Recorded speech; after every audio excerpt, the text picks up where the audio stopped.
My mom testified against me in court, but when the judge spoke, her face went pale. "I'm sorry. Could you repeat that?" Chief Justice Brennan asked, his voice cutting through the courtroom like a blade through butter. My mother's voice wavered. She can barely manage her responsibilities. The words landed heavy, calculated, designed to wound. My chest tightened, but I kept my face smooth as marble. Every eye in that Philadelphia courtroom fixed on her, not me. Under the fluorescent lights, she looked diminished somehow, her cream-colored blazer hanging loose on her frame like she'd borrowed it from someone bigger. She reminded me of a kid caught in a lie at the principal's office. Then Chief Justice Brennan rose from his seat. When he spoke, his voice carried the weight of 30 years on the bench, mixed with something I couldn't quite name at first. Contempt, maybe. Or disbelief. She's been a Superior Court judge for 6 years. The color drained from my mother's face like water from a broken glass.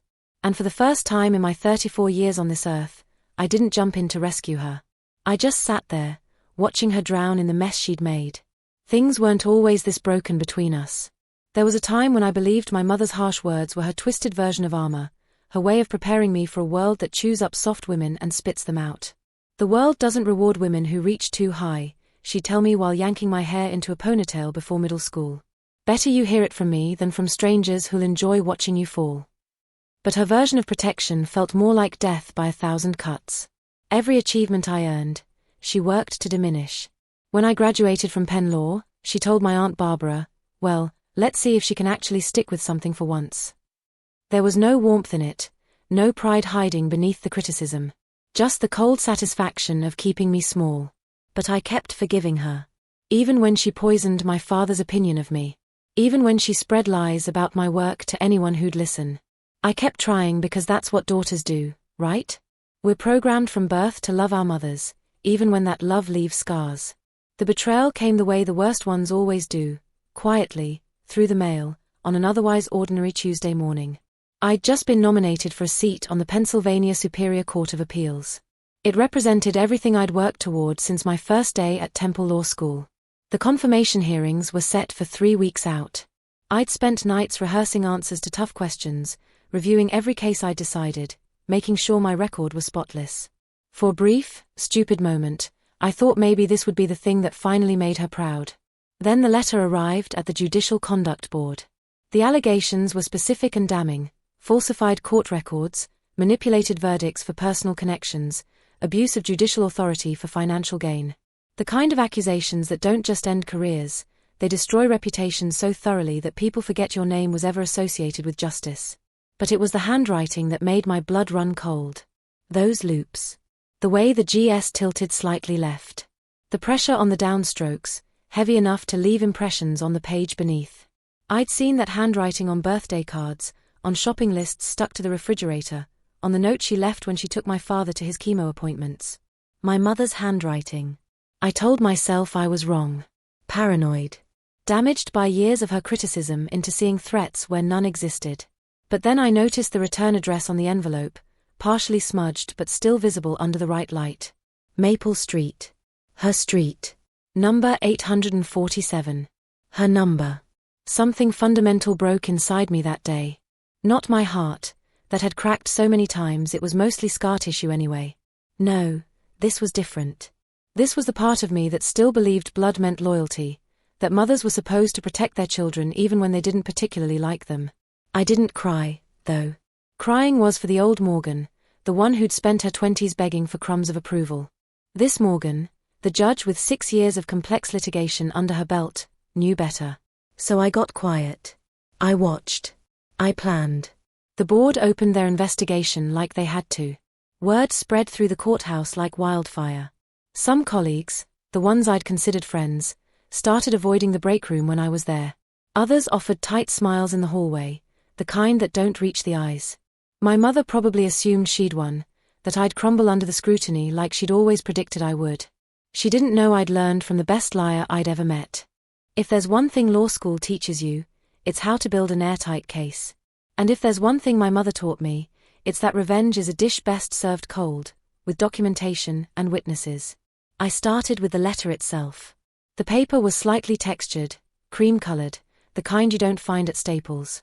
I took it to every stationery shop in a 15-mile radius of her house until I found the match, Henderson's Fine Paper on Broad Street, 2 blocks from her yoga studio.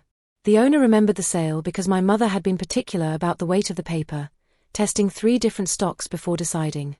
Next, I needed video evidence. I couldn't request surveillance footage myself. That would have tipped my hand and probably violated half a dozen ethical guidelines. But I knew someone who could. Dennis Kowalski, an old friend from law school who now worked in the district attorney's office, owed me a favor from a case I'd helped him with 2 years back. I called it in. "You sure about this, Morgan?" he'd asked, his voice careful over the phone. "Positive." The footage came back 3 days later. There she was in her navy pea coat, the one with the broken button she'd been meaning to replace for 2 years. She paid in cash, probably thinking that made her clever, made her untraceable. She didn't count on me knowing her wardrobe better than my own. But the real gold mine was her digital footprint. My mother wasn't exactly tech-savvy. She used the same password for everything, my childhood dog's name followed by my father's birth year. Her email revealed everything, messages to 3 different concerned citizens she'd recruited to testify about my supposed misconduct. Phone records showed calls to these same people, sometimes lasting 30, 40 minutes. She'd been orchestrating this for months, maybe longer. Each piece of evidence I found felt like pulling a thread, watching the whole tapestry of her deception unravel. I organized it all into a file, chronological, cross-referenced, color-coded. Every receipt, every email, every frame of footage. I built it the way I'd built every case that mattered. Then I waited for the hearing. The morning of the hearing, I wore my charcoal Tahari suit, the one that made me look taller, more imposing. I braided my hair back tight, no softness, no vulnerability. In the mirror, I looked like what I was, a woman who'd spent 6 years handing down verdicts and wasn't about to let anyone, not even her own mother, write her ending. The hearing room at City Hall was smaller than a courtroom but carried the same weight. Panel of 5 board members at the front table, court reporter in the corner, my attorney next to me with her yellow legal pad covered in notes. When they called my mother to testify, she walked in like she was attending a charity luncheon. Chin up, slight smile, radiating the kind of confidence that comes from never having been truly challenged. She wore a dove grey suit I'd never seen before, probably bought special for the occasion. She wanted to look like the concerned parent, the responsible adult in the room. She started with her polished voice, the one she used with her book club and church friends. "She's my daughter," she told the panel, her hand pressed to her chest like she was taking an oath. "But I have serious concerns about her judgment and stability. She's always been impulsive, jumping from one thing to another without thinking through the consequences. I'm only trying to protect the integrity of our judicial system." Protect. That word felt like a wasp sting, sharp and burning. The panel chair, Judge Helen Waterford, leaned forward. "Do you have evidence supporting these allegations, Mrs. Hendricks?" My mother gestured toward the anonymous letter, sitting in a clear plastic evidence sleeve on the table. This was given to me by someone close to my daughter. Someone who was concerned but too frightened to come forward themselves. I could feel the room shift, people buying into her performance. She was good at this, always had been. The concerned mother. The reluctant witness. The protector of justice. That's when I stood. "Your Honor," I said, my voice steady as bedrock. "With your permission, I'd like to submit additional evidence for the record." My mother's head whipped toward me. I watched her face shift through emotions like a slot machine, confusion, then recognition, then something close to fear. She knew that tone. She'd used it on me often enough. Cold. Precise. Final. I walked to the front table and placed my file in front of Judge Waterford. The room had gone so quiet I could hear the traffic outside on Market Street. This evidence proves that the letter submitted against me was authored by the witness currently testifying. My mother, Catherine Hendricks. The gasp that went through the room was almost satisfying. Almost. I didn't look at my mother. I kept my eyes on Judge Waterford as I walked her through the evidence. The paper trail leading to Henderson's Fine Paper. The surveillance footage, time-stamped and clear, showing my mother purchasing that exact stationery. The handwriting analysis I'd commissioned from a certified forensic document examiner. 12 points of comparison, 98% certainty of a match. Then came the emails. I read them aloud, my mother's own words condemning her. The phone records. The coached statements from her recruited witnesses, 3 of whom had already given sworn affidavits to my attorney admitting they'd never actually witnessed any misconduct but had been convinced by Mrs. Hendricks that they were serving the greater good. Every piece of her conspiracy, laid bare under fluorescent lights. When I finished, Judge Waterford stood. The whole panel stood. And Chief Justice Brennan, who'd been observing from the back of the room, stood too. "She's been a judge for 6 years, he said, his words carrying to every corner of that room. It wasn't just a statement of fact. It was a verdict on my mother's credibility, on her judgment, on every lie she'd told. My mother's face went from pink to white to grey. Her lips moved but no sound came out. She looked small suddenly, shrunken, like a child caught shoplifting. She'd walked into a courtroom built on her daughter's competence and tried to tear it down with lies. Now she was sitting in the wreckage of her own making. After the hearing, which ended with the board dismissing all allegations and recommending an investigation into my mother for filing false reports, she tried to reach me. My phone buzzed with her texts for days. Then came the voicemails, her voice pitching between anger and desperation. "You've humiliated me in front of everyone," one message said. "How could you do this to your own mother?" I listened to that one twice before I responded. Just a text, short and clean. "No. You did that yourself." She wanted the daughter she could mold, the one who'd stay small enough to fit in her shadow. Instead, she'd created a woman who knew how to fight in a courtroom, who understood that silence is complicity and exposure is justice. People have asked me since, colleagues, friends, my Aunt Barbara who still calls every Sunday, if I regret it. If destroying her reputation was worth it. If I could have handled it differently, quieter, kept it in the family. Here's what I've learned about revenge. It's not the hot rage you see in movies, all shouting and broken dishes. Real revenge is cold. It's surgical. It's building a case so airtight that the truth speaks for itself, no emotion required. I didn't destroy my mother. I simply revealed her. And the court of public opinion, the one she'd cared about her whole life, delivered its own verdict.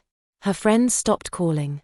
The Tuesday morning coffee group she'd attended for 15 years dissolved without explanation. Her bridge club suddenly couldn't find room for a 5th player. Neighbors who used to wave from their porches found reasons to be inside when she walked by. She'd built her entire identity on being respectable, on maintaining appearances, on being the kind of woman other women admired. Now she was the cautionary tale they whispered about over wine. Sometimes I still see her at family gatherings. She's not invited, but she shows up anyway. Thanksgiving at Aunt Barbara's, my cousin's wedding last spring, my nephew's graduation party. She stands at the edges of rooms, eyes watery behind her glasses, pretending she doesn't notice how people angle their bodies away from her. Last Thanksgiving, she cornered me by the dessert table while I was cutting pie. "We should talk," she said, her voice small in a way I'd never heard before. "We are talking. Really talk, Morgan. About what happened. About us." I set down the pie server and looked at her directly for the first time in months. She'd aged since the hearing. New lines around her mouth, grey roots showing through her dye job, a tremor in her hands she couldn't quite hide. "What do you want me to say?" I asked. "That you forgive me. That we can move past this." I could have said a lot of things in that moment. I could have told her about the nightmares I had for months after the hearing, replaying every moment of our relationship, wondering if any of it had been real.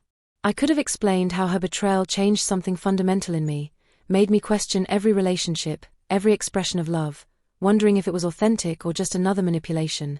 Instead, I said, "I don't forgive you. But I don't think about you much anymore either." Her face crumpled like I'd hit her. Maybe to her, indifference was worse than hate. Hate meant she still mattered, still had power to wound. Indifference meant I'd moved on, built a life where she was just background noise. I finished cutting the pie and walked away. Behind me, I heard her crying softly, but I didn't turn around. People think justice is about punishment, about making someone pay for what they've done. Sometimes it is. But sometimes justice is simply this: living well despite someone's attempts to destroy you. Building a career they said you couldn't handle. Earning respect they claimed you'd never deserve. Becoming the person they swore you'd never be. My mother wanted to control my story. She wanted to write the ending where I failed, where her predictions about my instability and incompetence came true. Instead, I took the pen from her hand and wrote my own ending. I was confirmed to the Superior Court of Appeals 3 months after the hearing. Chief Justice Brennan administered my oath of office in the same building where my mother had tried to tear me down. My father came, frail from the cancer but insistent on being there. Aunt Barbara brought flowers. My colleagues filled 2 rows of seats. My mother wasn't invited. But I heard from Aunt Barbara that she'd driven past the courthouse that day, circling the block 3 times before driving home alone. Sometimes I think about whether I should feel guilty, whether a better daughter would have found a way to forgive, to reconcile, to mend what was broken between us. But then I remember the letter, the lies, the calculation it took to try to destroy your own child's life work. And I remember that I'm not the one who broke us. She is. The last time I saw her was at my nephew's birthday party 2 months ago. She sat alone on the patio while everyone else gathered inside, watching through the sliding glass door like a ghost haunting her own life. For a second, just a second, I felt something close to pity. Then I remembered who I was talking to. The woman who taught me that love could be a weapon. That mothers could be predators. That blood doesn't mean loyalty. I turned away and rejoined the party, surrounded by people who'd earned the right to be in my life. People who celebrated my successes instead of trying to sabotage them. People who understood that real love doesn't require you to bleed. My mother made her choices. Now she lives with them. As for me, I'm exactly where I belong.